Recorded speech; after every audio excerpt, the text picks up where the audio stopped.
bon dia a tothom i moltes gràcies per comptar amb nosaltres, com per comptar amb l'Oficina de Prevenció de Riscos Laborals de Foment del Treball en aquest Congrés de Prevenció de Riscos, Seguretat i Salut Laboral que esteu organitzat i amb el que ja hem col·laborat en anteriors edicions. La veritat és que repassant una mica la ponència d'avui, tiràvem una mica enrere i recapitulàvem, i Déu-n'hi-do la quantitat de coses que hem après i que hem arribat a implantar des dels serveis de prevenció de les empreses. I quan parlo de serveis de prevenció parlo de serveis tant propis com aliens i, evidentment, no només del servei, sinó de les empreses en general, de la representació legal dels treballadors i dels comandaments, de la direcció, etc. Aquesta pandèmia ens ha posat, diguéssim, en el punt de mira, és a dir, hem sigut els tècnics de prevenció, els professionals, dels que s'ha volgut dintre de l'àmbit laboral tenir com a assessors, i la veritat és que, com deia, ha sigut una tasca molt intensa,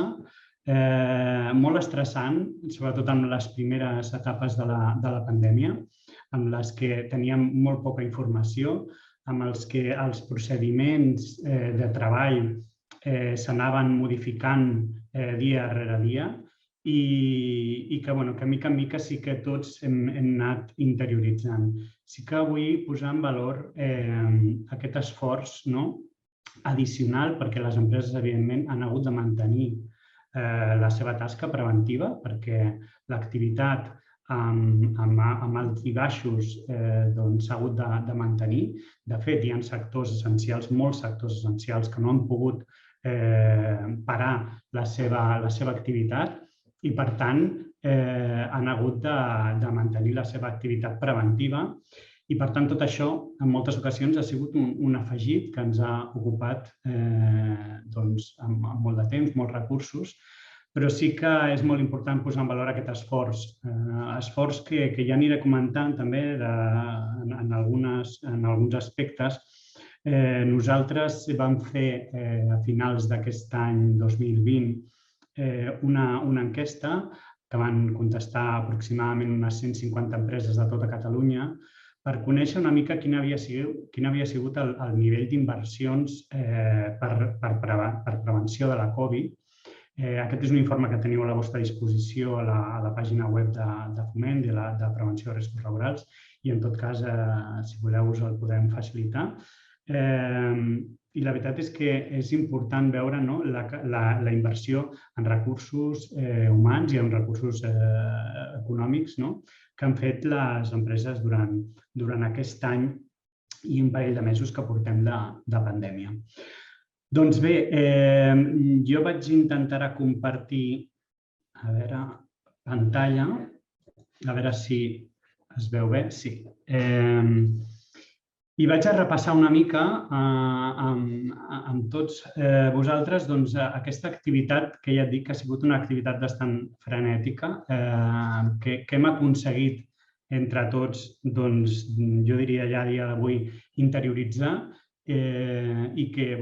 amb la que estem vivint i probablement haurem de seguir vivint durant els propers mesos. Com deia, els serveis de prevenció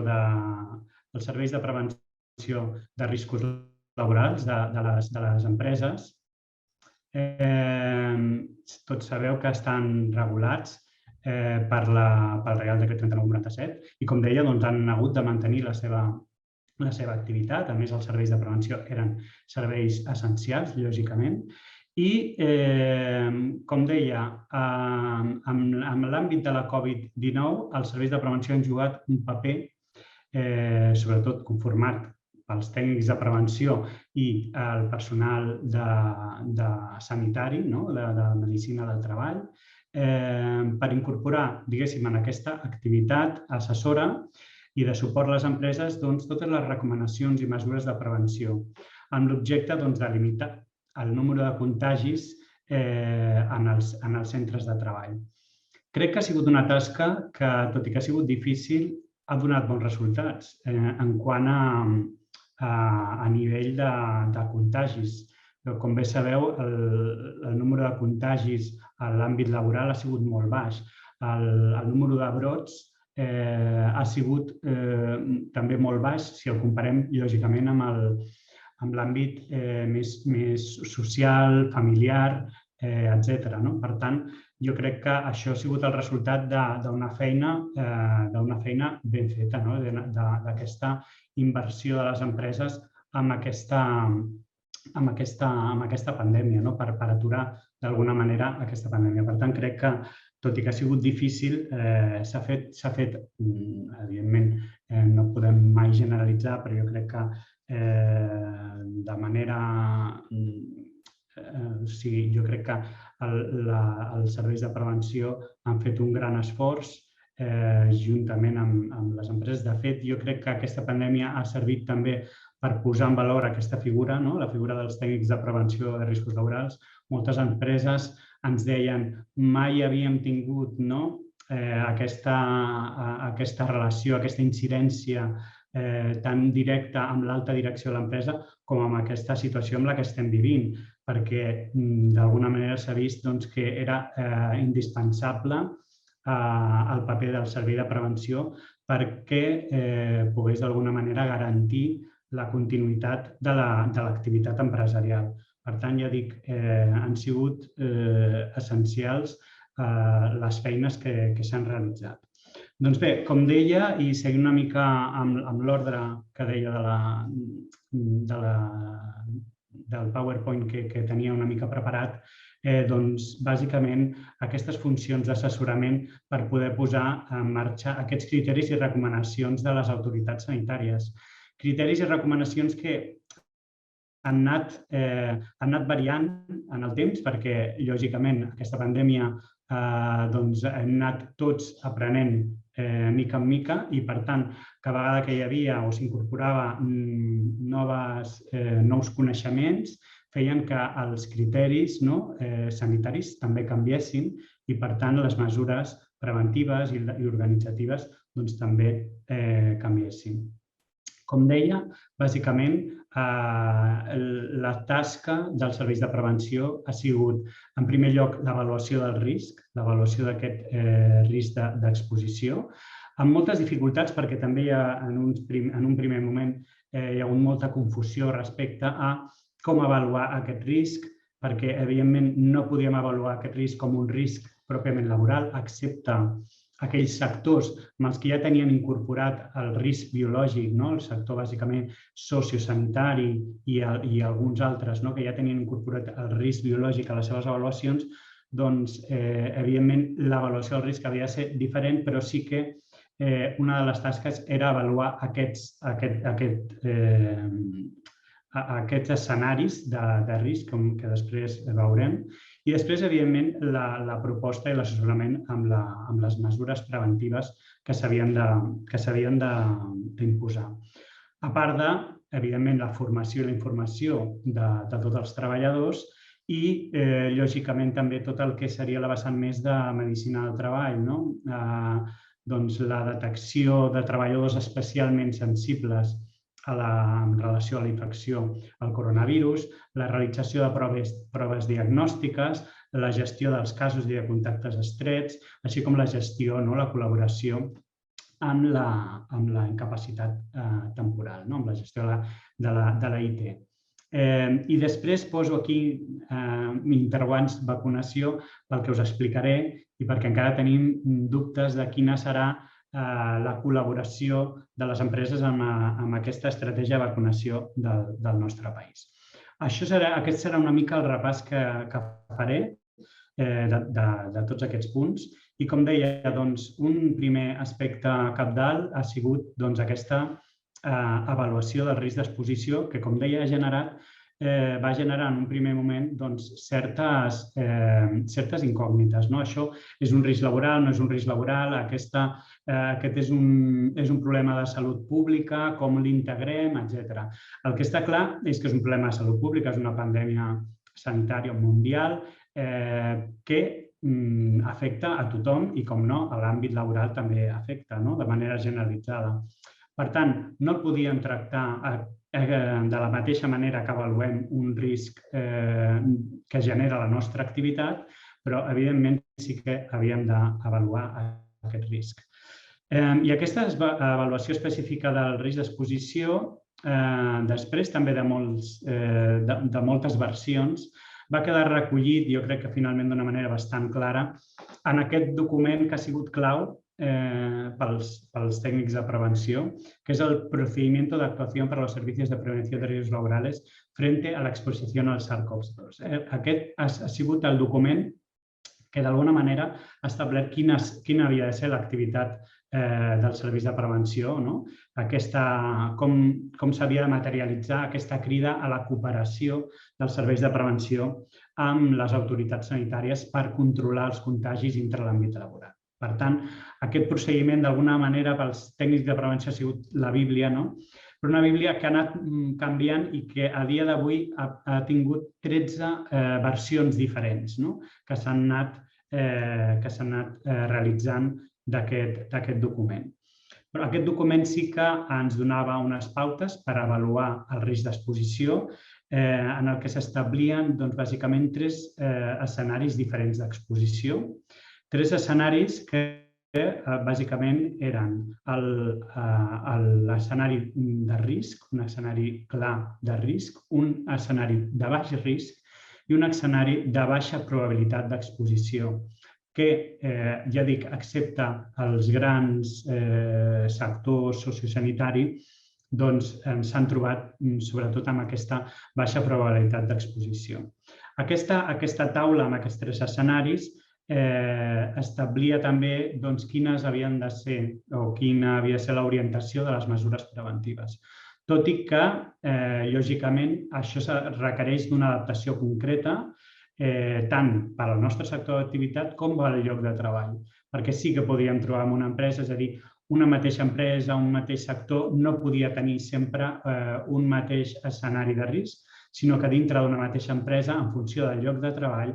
es podrien variar, lògicament, aquests escenaris de risc i, per tant, les seves mesures preventives també podien variar. Continuem una mica, a part d'aquesta avaluació del risc, la tasca més important també ha sigut en l'assessorament en l'elecció de les mesures preventives. Mesures preventives que jo crec que s'han fet molt populars, que tothom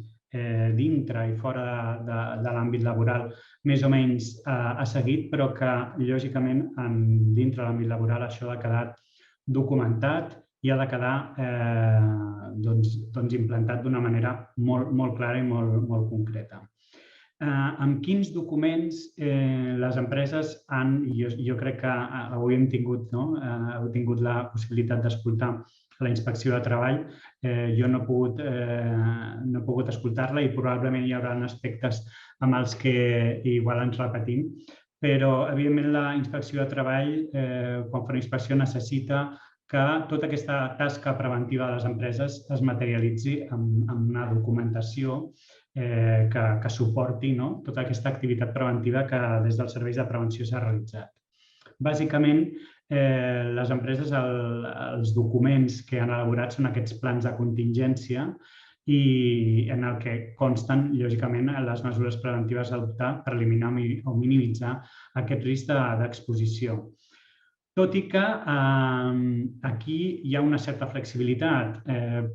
Podem parlar de plans de continuïtat, podem parlar de protocols d'actuació, és a dir, que al final el que es requereix és que hi hagi una avaluació, una planificació d'aquestes mesures preventives, així com altres mesures, com dèiem, en l'àmbit de de la informació, la formació als treballadors i de la vigilància de la salut o de la medicina del treball. Per tant, aquests d'alguna manera han sigut els documents amb el que s'han fet constatar les mesures preventives i la jerarquia d'aquestes mesures que, lògicament, segueixen el mateix criteri que seguim en prevenció, que són començar per les de caràcter organitzatiu, seguir per les de protecció col·lectiva i, finalment, en el cas que no sigui possible, les de protecció individual.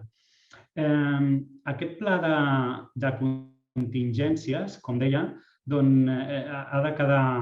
s'han de recollir i detallar les mesures raonables i exigides per les autoritats sanitàries per impedir el risc de contagi. I d'alguna manera, com deia, podríem classificar-les amb aquestes mesures organitzatives de caràcter col·lectiu o individual. Aquí, com ja sabeu, les de caràcter organitzatiu han tingut un impacte molt important, perquè jo crec que la mesura de caràcter organitzatiu més important que s'ha implantat ha sigut el teletreball. El teletreball, a part d'una modalitat organitzativa, una modalitat de treball,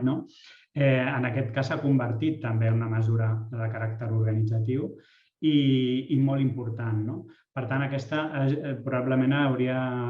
seria considerada una de les mesures de caràcter organitzatiu més important. Després, mesures de protecció col·lectiva, podríem posar, per exemple, les inversions que s'han realitzat amb desinfecció, amb neteja, empreses de temperatura, etc., fins a arribar a les mesures de protecció individual. Entraríem sobretot en l'àmbit del que serien els equips de protecció individual, amb el que també hem tingut moltes dificultats, perquè ja sabeu que en un moment inicial estàvem tots desproveïts d'equips de protecció individual i aquí també es va fer i els serveis de prevenció van jugar un paper essencial, assessorant en l'adquisició, en la comprovació dels certificats i amb la informació sobre la correcta utilització d'aquests equips de protecció individual. Abans de continuar amb els temes, amb el tema de formació i informació, perquè tingueu una mica algunes dades dels recursos invertits, us parlaré una mica dels costos mitjans per empresa de les mesures adoptades, perquè tingueu una mica una idea de com ha anat tot això. Ja us dic, això ho hem fet arrel d'una enquesta que hem realitzat a les empreses i que se'ls preguntava sobre les inversions en totes les mesures des de l'inici fins a finals de l'any passat. Doncs bé, tenim una mitja per empresa d'inversió d'uns 100.000 euros, però a més penseu que sobretot la inversió més important, lògicament, ha sigut en prevenció i protecció. És a dir, que quan parlem de prevenció i protecció, sobretot estem parlant de la desinfecció de mans, de l'adquisició de material de protecció, de condicionament de llocs de treball, de dispositius de controls de temperatura, etc. En aquest àmbit, la despesa mitja ha sigut de 37.000 euros per empresa. Després ens aniríem sobretot a les despeses en segon lloc, per importància en quant a la quantia d'inversió, el cost total relacionades amb neteja i desinfecció, és a dir, amb l'elaboració i implantació de procediments de neteja, amb l'adquisició de virucides autoritzats, amb l'increment i reforç de personal de neteja, el manteniment i neteja de climatització, de filtres, de sistemes de climatització, amb la gestió de residus i fins i tot amb l'adquisició de dispositius i equips de desinfecció. Després, per importància amb la quantia, seria en tot l'àmbit de la gestió empresarial, és a dir, l'elaboració de documentació, l'assessorament tècnic especialitzat que han requerit les empreses, coordinació d'activitats empresarials, assessorament jurídic, etc. I després vindria el que serien, amb un cost total mig de 12.000 euros, el que serien les mesures relacionades amb l'organització del treball. És a dir, mesures de flexibilització, modificació d'espais de treball, mitjans i sistemes informàtics per proveir dels mitjans pel teletreball, programes de videoconferència, etc. I després, per últim, el que serien mesures relacionades amb la medicina del treball en quant a proves de detecció, etc. Per tant, com veieu, ja et dic, això ha sigut en un moment, és a dir, que portem ara ja bastants mesos més, segurament aquestes quantitats s'incrementarien en percentatges molt importants, però jo crec que són quanties que posen de manifest la gran inversió que s'ha realitzat per part de les empreses en aquesta aplicació de mesures preventives. En quant als programes de formació i informació, també ha sigut cabdal, dintre d'aquest pla de contingències és essencial que tots els treballadors de l'empresa disposin d'una informació actualitzada i veraç sobre la prevenció del coronavirus. Aquest és un altre aspecte bàsic i que la veritat és que ens hem vist acompanyats, així com a vegades en temes de prevenció de riscos laborals. Veiem que aquí els mitjans de comunicació, etc., no han reforçat a vegades missatges preventius. En aquest cas, no podem dir el mateix, és a dir, que aquí hi ha hagut una forta sensibilització, inclús a vegades excessiva, de tots els mitjans de comunicació en quant a les mesures preventives més bàsiques conegudes que hauríem de conèixer la població en general, i això també, lògicament, ha ajudat a sensibilitzar a tota la població general i, lògicament, a la població treballadora també. Un altre aspecte important ha sigut, i aquest també és un tema que va costar molt introduir a les empreses perquè va generar molts dubtes, que és l'avaluada presència de treballadors especialment sensibles a la Covid-19. Per què? Doncs perquè les autoritats sanitàries van donar a conèixer uns grups vulnerables per la Covid-19, que jo crec que ja coneixeu de manera... Jo crec que s'ha donat molta informació sobre això, que són aquests que veieu aquí, malaltia cardiovascular, inclús la hipertensió, la malaltia pulmonar crònica, la diabetes, la insuficiència renal crònica, etc. Aquests són els grups vulnerables per la Covid-19, però, clar, això en un primer moment es va traslladar com que automàticament una persona que formava part d'un grup vulnerable ja era una persona amb una especial sensibilitat diguéssim, a la infecció per coronavirus, i això es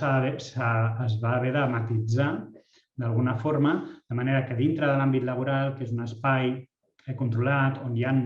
determinades mesures, etc., es va establir que seria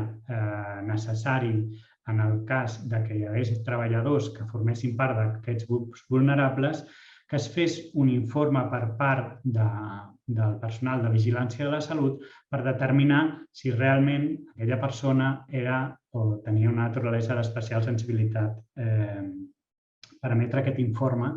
i per fer, en tot cas, el proveir d'una adaptació i protecció del lloc de treball. Perquè moltes vegades això es va tenir en compte directament una persona que està dintre d'aquest grup ja no pot treballar. No, pot treballar probablement amb una adaptació del lloc de treball o s'ha de veure també la possibilitat de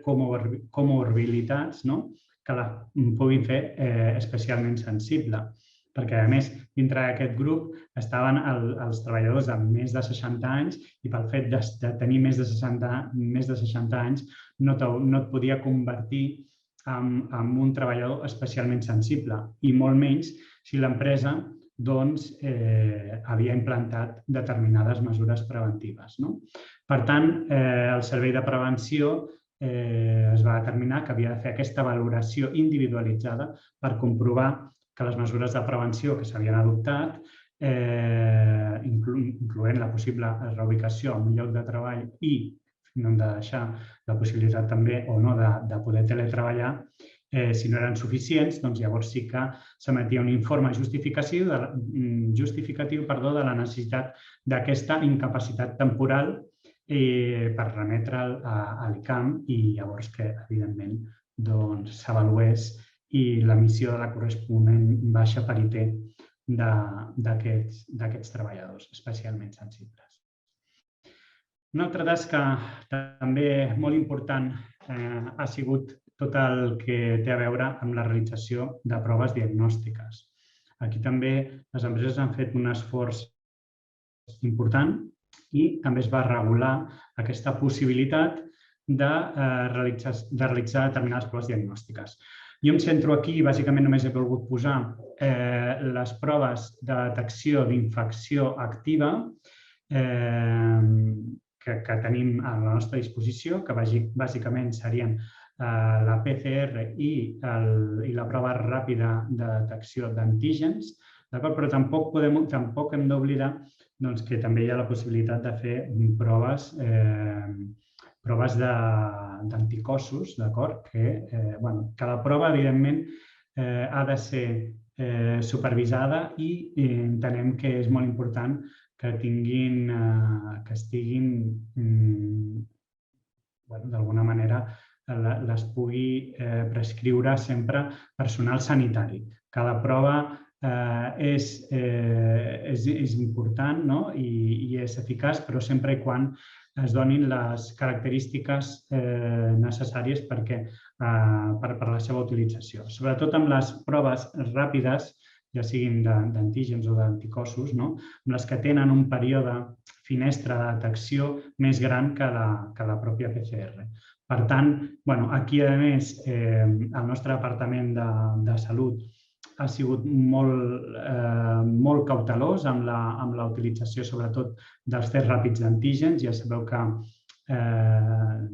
de moment, el procediment que ha marcat el propi servei, el propi Departament de Salut, que crec que faig referència aquí, que és aquest document marc on s'estableixen els criteris per a la realització de testos d'antígens, estableix que s'han de realitzar per personal sanitari. Per tant, aquí de moment no hem entrat en la possibilitat de la realització d'aquest tipus de test a nivell d'automostra, és a dir, que cada persona se'l pugui realitzar o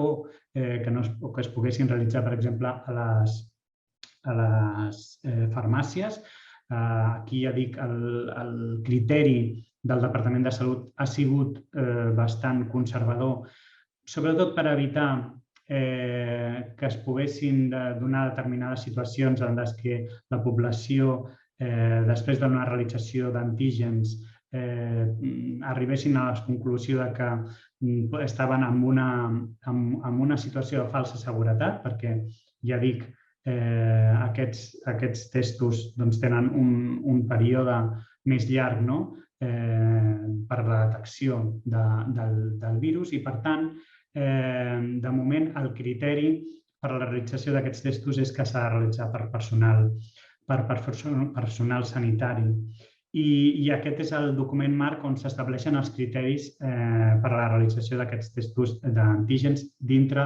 de l'àmbit laboral. També tenim aquest altre document en què estableix les instruccions sobre la realització de proves diagnòstiques en l'àmbit de les empreses. Aquest és un document del Ministeri de Sanitat.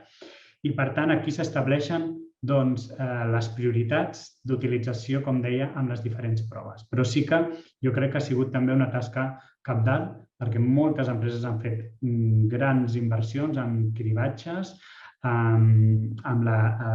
detecció precoç via PCR en els seus treballadors i, per tant, crec que ha sigut una tasca també molt important la que s'està realitzant pels serveis de prevenció. Nosaltres també estem col·laborant des de Foment del Treball en aquesta realització d'aquests cribatges i hem arribat a un acord amb la Generalitat de Catalunya i amb les nostres organitzacions territorials i sectorials per intentar fer cribatges massius en aquells sectors on sigui necessari o aquells territoris, seguint, com deia, aquests criteris que acabava que acabo d'exposar, que són els que estableix el propi Departament de Salut. Una altra tasca importantíssima, la gestió de casos i contactes estrets, perquè a part de prevenir, també tenim un paper com serveis de prevenció important en aquesta detecció precoç, com deia, i amb aquesta gestió de casos sospitosos i de contactes estrets. Com sabeu, doncs, aquesta és la crida dels serveis de prevenció a col·laborar amb les autoritats sanitàries per, com deia, detectar de manera precoç aquests casos compatibles i els seus contactes per controlar la transmissió. Això és una feina importantíssima i crec que s'ha fet una bona feina, com deia a l'inici, perquè els brots a l'àmbit laboral han sigut molt pocs. Bàsicament, com deia, aquest és el procediment d'actuació i el que estableix, com bé diu aquí, són els mecanismes per detectar, investigar i fer el seguiment de casos. No entraré molt en detall, però bàsicament la gestió de casos i contactes estrets serien aquestes tasques, és a dir,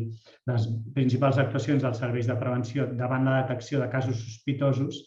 d'infecció serien aquesta: indicar que s'ha de realitzar una prova diagnòstica, indicar l'aïllament domiciliari, iniciar la identificació dels contactes estrets d'aquell treballador, notificar els casos sospitosos i confirmats i, si és necessari, redactar l'informe de confirmació d'aïllament domiciliari o quarantena. Bàsicament, aquesta és una de les tasques importants que també s'han realitzat des dels serveis de prevenció.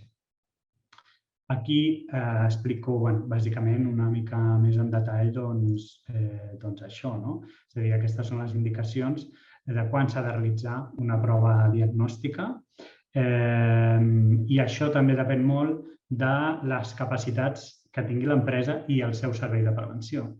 Evidentment, aquí hi ha uns costos associats. Hi ha empreses grans amb serveis de prevenció propis que han pogut realitzar amb recursos propis les PCRs en els seus treballadors. D'altres serveis més petits que sí que han pogut fer aquesta detecció, però que després ho han de derivar a l'atenció primària perquè no disposaven de recursos per a la realització d'aquestes proves PCRs. Aquest és una mica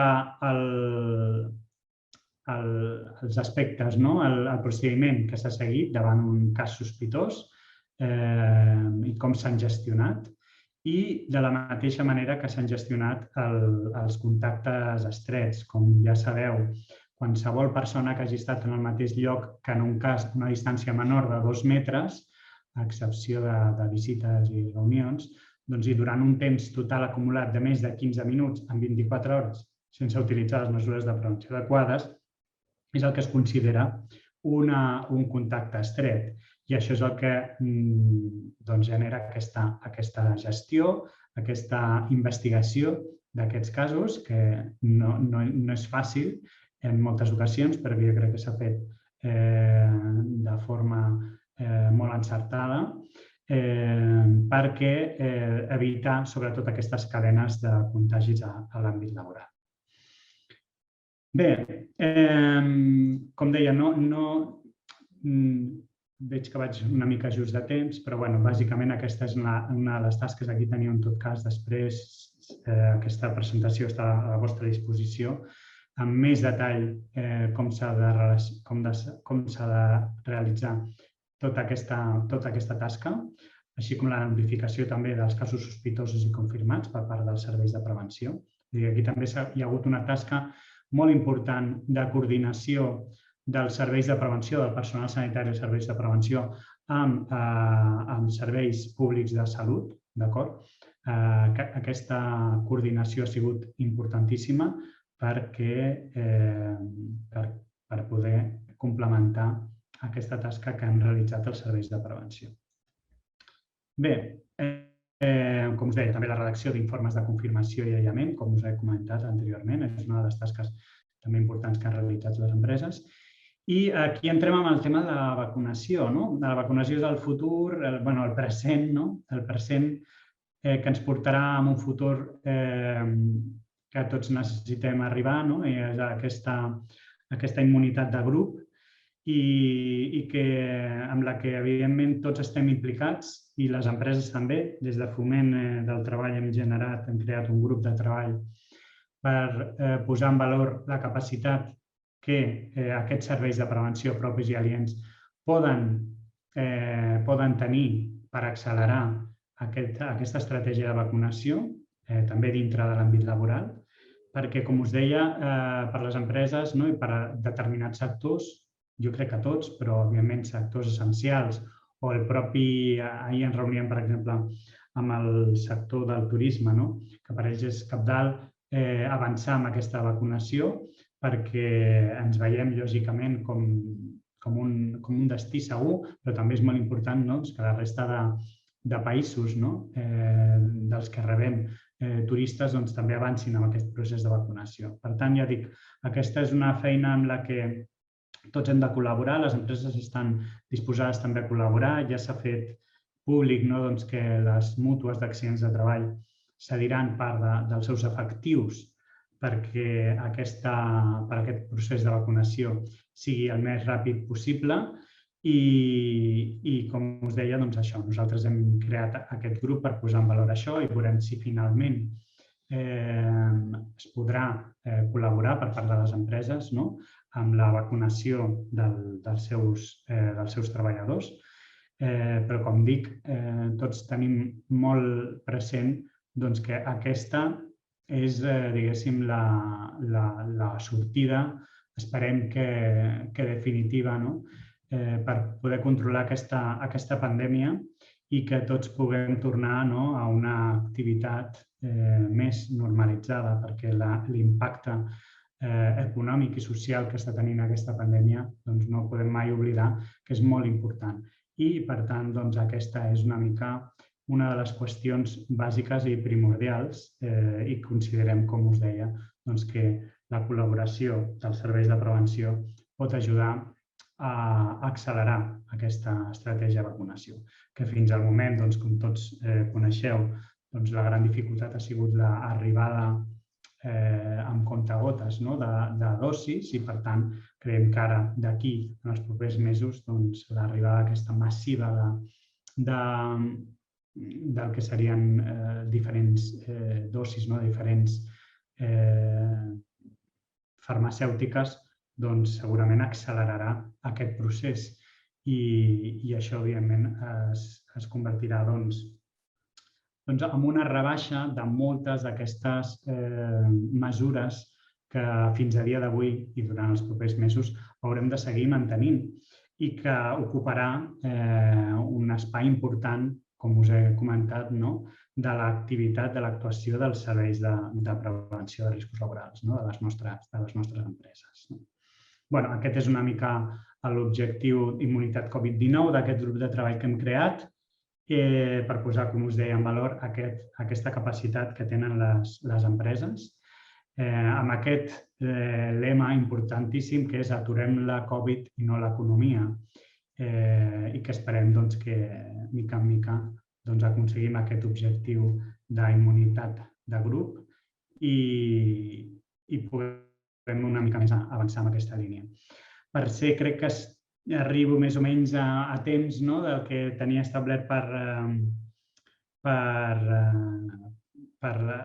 per temps, i aquí estan les nostres dades, el nostre correu electrònic, la nostra web, per si voleu accedir a més informació. I ara estic a la vostra disposició per resoldre algun dubte o per compartir, en tot cas, comentaris o visions respecte a tot el que hem anat comentant. Gràcies.